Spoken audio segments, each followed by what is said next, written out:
Aujourd'hui, il y a de très fortes chances que ce soit à cause de ton syndrome de l'imposteur que ta carrière ne progresse pas, ne décolle pas en tant qu'artiste. Que ce soit en tant que BDiste, illustrateur ou concept artiste. Il y a de très fortes chances que ce soit à cause de tes pensées qui te disent que tu n'es pas assez légitime, pas assez bon, pas assez travailleur, pas assez spécial pour pouvoir faire des projets concrets, montrer ton travail, le promouvoir et même le vendre pour commencer à vivre de ta pratique artistique. Ce qui serait une excellente chose pour ta carrière et aussi pour ta progression, car si tu commences à vivre du dessin, bah, tu peux plus te consacrer au dessin, donc tu peux fatalement plus progresser, tu vas faire plus de projets concrets, tu vas avoir beaucoup plus de réputation, et c'est comme ça qu'on démarre une carrière.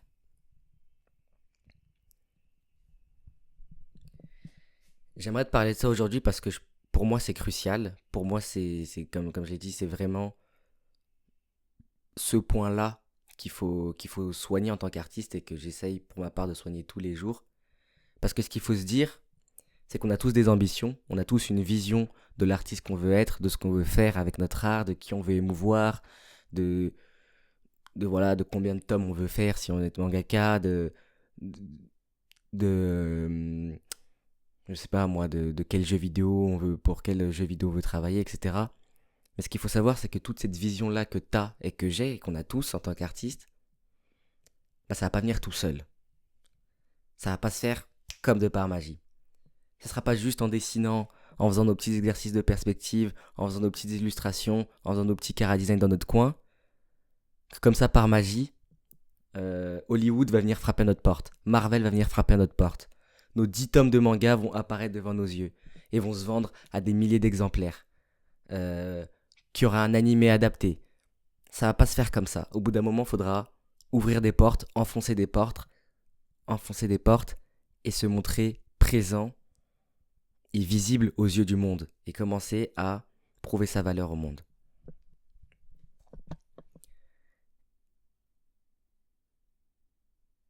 Et ça, je sais très bien que c'est compliqué. C'est compliqué parce que ça demande de se combattre soi, ça demande de combattre son syndrome de l'imposteur. C'est ce dont on va parler dans cette vidéo. Et mon défi avec cette vidéo, vraiment, c'est que j'espère qu'il y a au moins un de vous parmi vous qui regardez mes vidéos qui soit un petit peu bloqué dans ce problème-là, qui soit un petit peu parasité par ce genre de pensée. J'aimerais qu'à la fin de la vidéo, il y en a au moins, ça peut faire le déclic à au moins une personne. Le déclic que, en fait, ce syndrome de l'imposteur, je l'aurai toute ma vie. Ce sera tout le temps des pensées que j'aurai. Mais si je veux vraiment avoir ce que je veux avoir dans la vie, si je veux vraiment être l'artiste que je veux être, va falloir que j'aille au-delà. J'espère vraiment que cette vidéo va pouvoir en permettre au plus de monde, mais même une personne, je serais vraiment très content. Et si c'est le cas, n'hésite pas à témoigner dans les commentaires, n'hésite pas à m'envoyer un message sur Instagram. C'est vraiment uniquement pour ça que je fais cette vidéo, parce que c'est trop important. C'est genre tellement important. Je vais vous raconter une petite histoire. Je vais vous faire une petite confidence. Je vous parle souvent de Fragments ces derniers temps, qui est sorti, je suis très content de Fragments, qui est donc un recueil de mangas qu'on a fait avec des collègues artistes, qu'on a auto-édité, en collaboration avec Claire Fontaine. Et quand je suis allé récupérer ces tomes de fragments-là, j'ai pas été tout de suite heureux, comparé à certains de mes collègues. J'ai pas été tout de suite très enthousiaste, parce que je me suis empressé d'aller voir ma partie, d'aller voir mon manga à l'intérieur.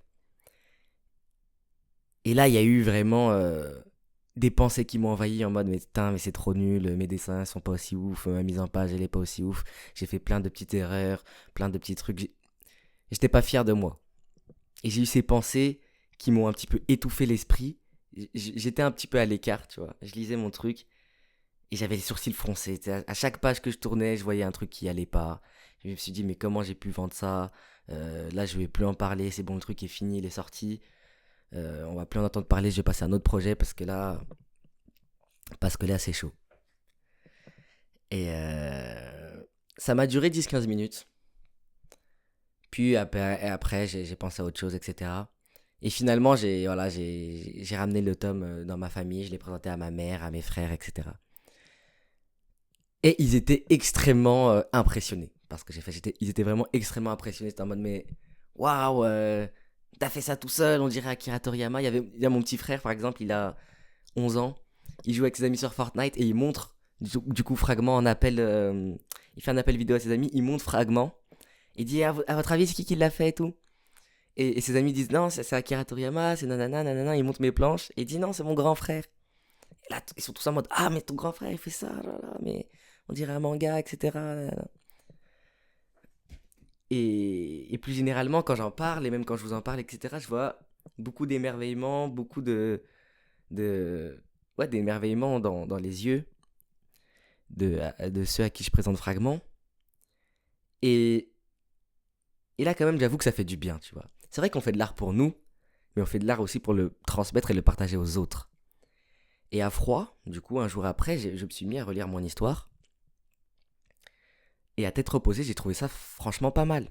J'en ai fait une vidéo où j'ai parlé de mes erreurs, de mes leçons, etc. Mais à froid, il y a pas mal de choses que j'ai bien réussi, il y a pas mal de choses dont je peux être fier. L'univers qu'il y a dans ce manga-là, j'en suis vraiment fier. Je trouve même les dialogues, j'en suis fier. La manière dont j'ai représenté l'Afrique, le Cameroun, etc. Je suis vraiment fier de certaines choses. Tout n'est pas parfait, il y a encore plein de défauts.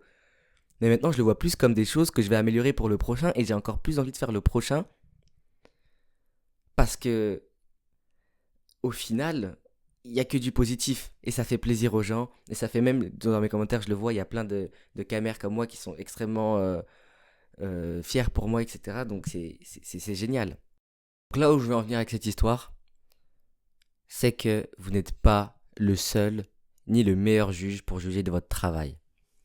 Vous savez, en tant qu'artiste, et c'est ce que je disais dans une précédente vidéo, c'est que il y a deux parties, il y a deux rapports. Il y a le rapport entre vous et votre art et votre œuvre. Il y a le rapport entre vous, votre œuvre et le monde. Parce que vous ne faites pas que de l'art pour vous, vous le faites aussi pour le monde. Vous le faites pour transmettre quelque chose au monde, vous le faites pour apporter quelque chose au monde. Mais pour ça, il faut aussi considérer le point de vue du monde, de l'univers qui vous entoure. Et donc il faut aussi, en tant qu'artiste, c'est très important, il faut aussi se rendre visible, entretenir ce rapport au monde avec les autres. Et pour moi, les deux, c'est 50%, 50%. 50%, c'est votre rapport à vous, votre personnalité, vous, qui vous êtes en tant qu'humain, et votre art et votre œuvre. L'autre 50%, c'est le rapport entre votre œuvre, votre art, avec le monde. Ces deux interactions-là sont hyper importantes. Et quand vous sentez que votre syndrome de l'imposteur prend trop le dessus, que, que vous considérez beaucoup trop votre rapport à vous, à votre œuvre, dites-vous qu'il y a un autre 50% très important et qu'il faut aussi mettre votre œuvre dans le monde pour avoir cet autre 50%. Que ça soit via des collègues artistes, que ça soit faire même, en fait, même des gens qui ne connaissent rien en art, qui ne connaissent, entre guillemets, qui ne sont pas experts en manga, etc. Montrez-leur leurs dessins, parlez un peu de ce que vous faites. Je sais qu'on a du mal à parler de ce qu'on fait, nous, en tant qu'artiste, on a du mal parce qu'on se dit que les gens vont pas comprendre, parce qu'on a ce syndrome de l'imposteur en mode oh, on dit qu'on est artiste, mais ce qu'on fait, c'est pas si ouf. Montrez-le sans complexe. Je sais que c'est dur, mais essayez de faire ça et, et, et recueillez les retours tout simplement. Et vous allez voir que dans la majorité des cas, les gens vont être agréablement, vont être très, entre guillemets, émerveillés par votre art parce que dans 80% du temps, vous êtes très bon. Vous avez déjà le niveau pour faire de très grandes choses, pour lancer des projets, des mangas, des animations, pour faire plein de choses. Vous avez largement le niveau, vous avez une pratique, vous avez un style qui est à vous déjà. Je sais qu'il y a il y a beaucoup de personnes qui m'écoutent qui sont en mode ouais, j'ai pas de style. Vous avez déjà un style en réalité très reconnaissable. Vous avez déjà votre univers. Vous avez déjà en fait plein de choses à partager au monde, mais vous le faites pas parce que c'est juste ces pensées-là, parce que vous vous comparez à un idéal fantasmé, que ce soit d'autres artistes ou que ce soit vous dans une version future. Sauf que les autres, ils sont pas dans votre tête, ils se comparent pas à tout ça, ils voient ce que vous leur montrez là maintenant et ils en sont émerveillés ou non. Donc voilà, rappelez-vous de ça. Aussi, il faut vraiment pas que le syndrome de l'imposteur vous bloque dans vos projets. Et ça, c'est ce dont je parle assez souvent, c'est le perfectionnisme, c'est de finir les projets. Parce qu'au final, tout aussi nul vous trouvez votre travail à un instant T, à la fin, vous serez toujours satisfait du chemin parcouru. Exemple, on est au mois d'octobre. Si vous commencez Inktober, si vous voyez qu'en jour 1, votre Inktober il est un peu nul, il n'allait pas être aussi bien, pas être aussi stylé que que ce que vous imaginez, faites quand même les 30 jours. À la fin des 30 jours, vous allez quand même être en fait satisfait et content d'avoir fait les 30 jours. Et avec le recul, très souvent, on se rend compte qu'on est fier d'avoir fait les choses malgré tout. On est fier d'avoir fini un projet malgré la difficulté, malgré qu'on trouvait ça mauvais, malgré que c'était pas à la hauteur. Donc, ne laissez surtout pas le syndrome de l'imposteur vous bloquer dans vos projets parce que c'est avec les projets qu'on progresse, comme je le dis tout le temps. C'est que avec les projets qu'on progresse. Et autre chose, montrez votre travail, montrez-vous, soyez visible dans le monde. Comme je l'ai dit il y a 30 secondes, non pas un peu plus de 30 secondes, il y a 1 minute, 2 minutes, je sais pas. L'art, c'est aussi le rapport entre votre œuvre et le monde. Travaillez ce rapport le plus tôt possible. Je sais que ça peut paraître effrayant. Je sais que ça peut paraître... Voilà, on essaie de se cacher, on essaie d'avoir notre petite bulle, en tant qu'artiste, notre petite bulle, notre petit univers, notre petite zone de confort. Et je sais que des fois, on publie sur Instagram et tout, mais secrètement, on veut pas que trop de gens voient ce qu'on fait. On veut pas même que nos amis, certains nos amis proches voient ce qu'on fait, etc. Essayez de dépasser ça, essayez de dépasser ce complexe.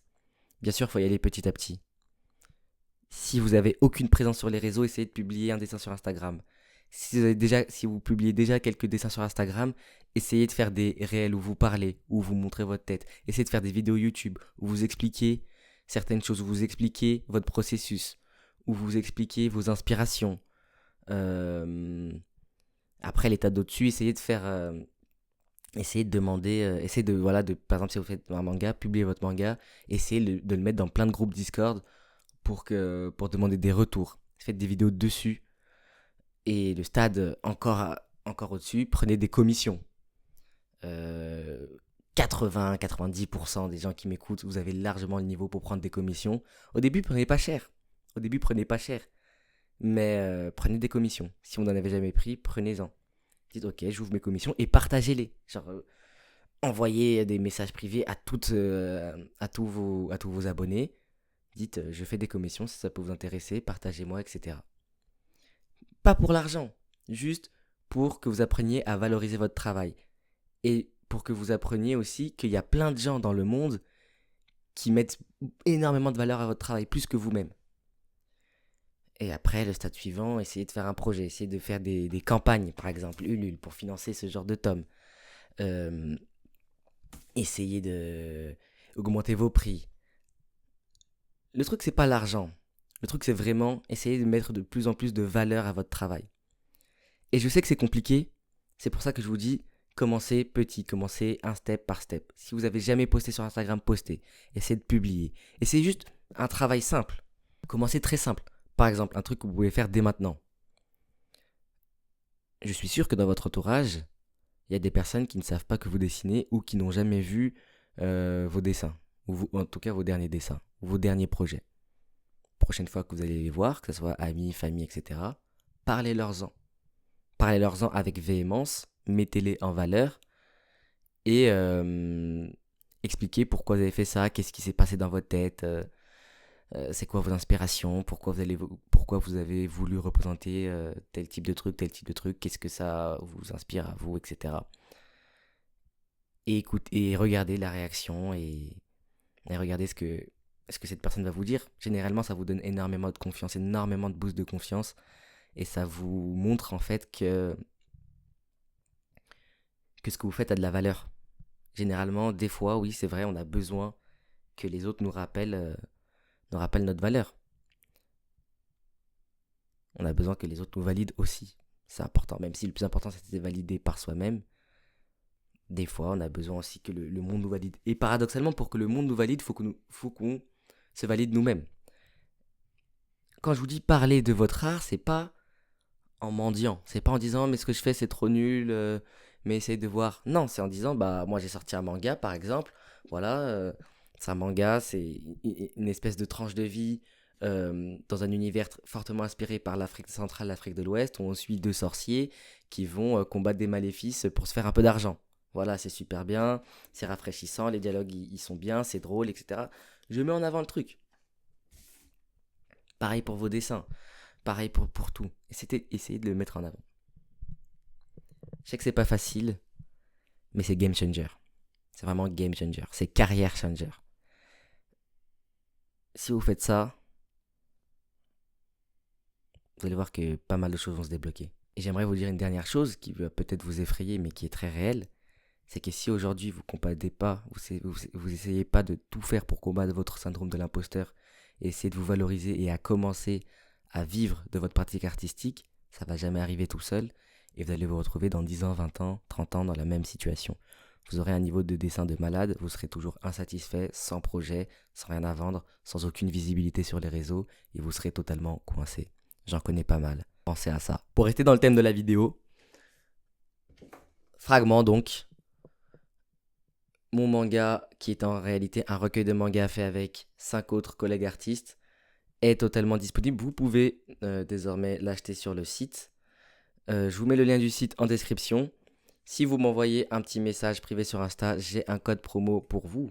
Vous qui regardez mes vidéos YouTube, vous en méritez un. Envoyez-moi un message sur Insta et je vous le file. Et voilà, c'est un recueil de mangas avec 6 mangas de qualité à l'intérieur, 6 one-shots de qualité, avec des styles graphiques différents, des univers différents, des histoires différentes. Il y a du seinen, il y a du shonen, il y a des mangas en Afrique comme le mien, il y a de tout, il y a même un manga muet, fait par Gali. Donc voilà, rendez-vous pour vous le procurer, lien dans la description, pour avoir le code promo. Envoyez-moi un message privé sur Instagram. C'était Motive. À demain.